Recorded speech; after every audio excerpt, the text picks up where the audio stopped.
We're at a beautiful cove known as Coralina Cove, located in Montaña State Park. A tide pool is basically a pool of water that's left behind when the ocean recedes.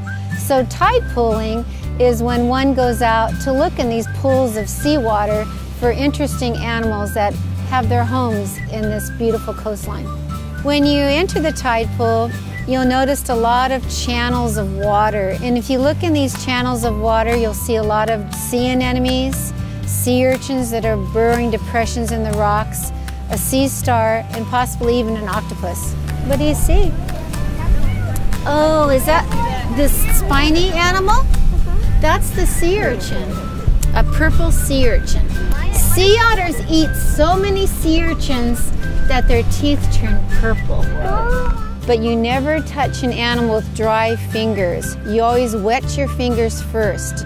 And that's because the animal has delicate tissues. So when you pick up a hermit crab like you're picking up right now, put water on your hand and it'll be able to walk better. Tide pooling is just a great outdoor experience for families.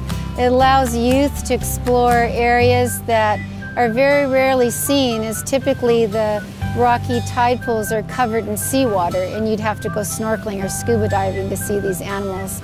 Do you see all the sea anemones? Sea anemones are related to jellyfish.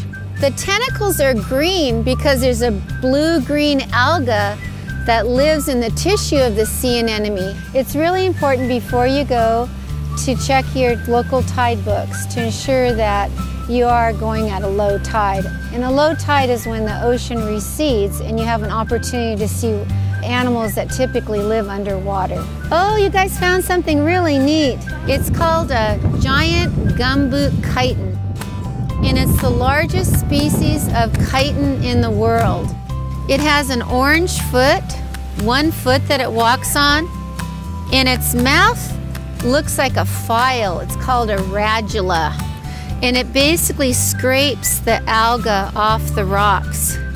Some of the most popular tide pools visited on the Central Coast are in Montaña State Park, here at Coralina Cove and also Hazard Reef. To the south, Shell Beach has excellent tide pools, and to the north, Cayucas. Here's some more coralline algae. There's crustose coralline, and then there's a more erect coralline.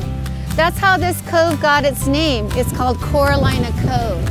Being out on a glorious day like this with kids on the beach is just awesome. Everybody's happy, they're fully engaged, everybody's in the moment.